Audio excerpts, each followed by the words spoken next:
2 Kings chapter 6 and 7.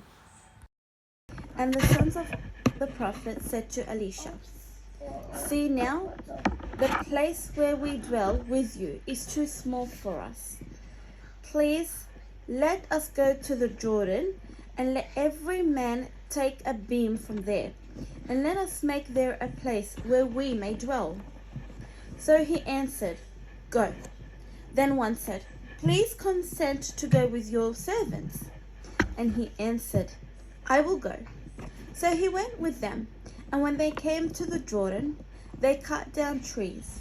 But as one was cutting down a tree, the iron axe head fell into the water. And he cried out and said, "Alas, master, for it was borrowed." So the man of God said, "Where did it fall?" And he showed him the place. So he cut off a stick and threw it in there, and he made the iron float. Therefore he said, "Pick it up for yourself." So he reached out his hand and took it. Now the king of Syria was making war against Israel, and he consulted with his servants, saying, "My camp will be in such and such a place." And the man of God sent to the king of Israel, saying, "Be aware that you do not pass this place, for the Syrians are coming down there." Then the king of Israel sent someone to the place of which the man of God had told him. Thus he warned him, and he was watchful there, not just once or twice. Therefore the heart of the king of Syria was greatly troubled by this thing, and he called his servants and said to them, "Will you not show me which of us is for the king of Israel?" And one of his servants said, "None, my lord, O king, but Elisha, the prophet who is in Israel, tells the king of Israel the words that you speak in your bedroom." So he said, "Go and see where he is, that I may send and get him." And it was told him, saying, "Surely he is in Dothan." Therefore he sent horses and chariots and a great army there, and they came by night and surrounded the city. And when the servants of the man of God arose early and went out, there was an army surrounding the city with horses and chariots. And his servants said to him, "Alas, my master, what shall we do?" So he answered, "Do not fear, for those who are with us are more than those who are with them." And Elisha prayed and said, "Lord, I pray, open his eyes that he may see." Then the Lord opened the eyes of the young man, and he saw, and behold, the mountain was full of horses and chariots of fire all around Elisha. So when the Syrians came down to him, Elisha prayed to the Lord and said, "Strike this people, I pray, with the blindness. I pray with blindness." And he struck them with blindness, according to the word of Elisha. Now Elisha said to them, "This is not the way, nor is this the city. Follow me, and I will bring you to the man whom you seek." But he led them to Samaria. So it was, when they had come to Samaria, that Elisha said, "Lord, open the eyes of these men, that they may see." And the Lord opened their eyes, and they saw, and there they were, inside Samaria. Now when the king of Israel saw them, he said to Elisha, "My father, shall I kill them? Shall I kill them?" But he answered, "You shall not kill them. Would you kill those whom you have taken captive with your sword and your bow? Set food and water before them, that they may eat and drink and go to their master." So he prepared a great feast for them. And after they ate and drank, he sent them away, and they went to their master. So the bands of Syrian raiders came no more into the land of Israel. And it happened after this, that Ben-Hadad, king of Syria, gathered all his army, and went up and besieged Samaria. And there was a great famine in Samaria, and indeed they besieged it until a donkey's head was sold for 80 shekels of silver, and 1/4 of a cab of dove droppings for 5 shekels of silver. Then the king of Israel was passing by on the wall. A woman cried out to him, saying, "Help, my lord, O king." And he said, "If the Lord does not help you, where can I find help for you? From the threshing floor or from the winepress?" For the king said to her, "What is troubling you?" And she answered, "This woman said to me, 'Give your son, that we may eat him today, and we will eat my son tomorrow.' So we boiled my son and ate him. And I said to her on the next day, 'Give your son, that we may eat him.' But she has hidden her son."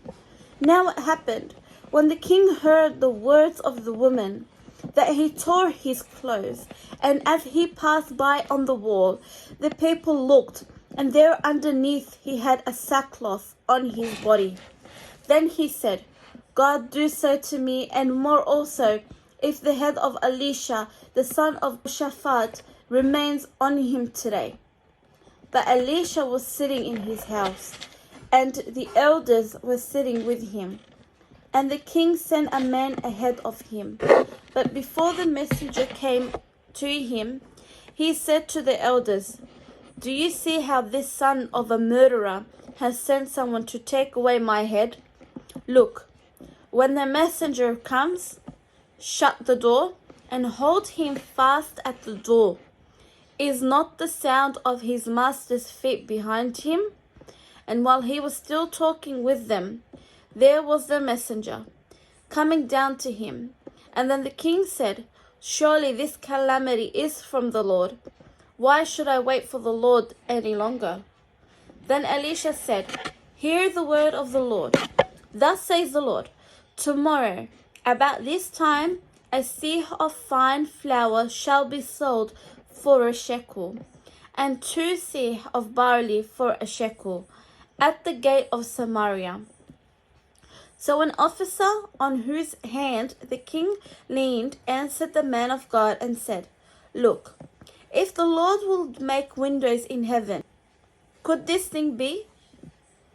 And he said, "In fact, you shall see it with your eyes, but you shall not eat it." Now there were 4 leprous men at the entrance of the gate, and they said to one another, "Why are we sitting here until we die?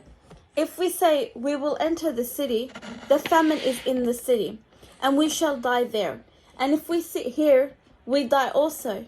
Now therefore, come, let us surrender to the army of the Syrians.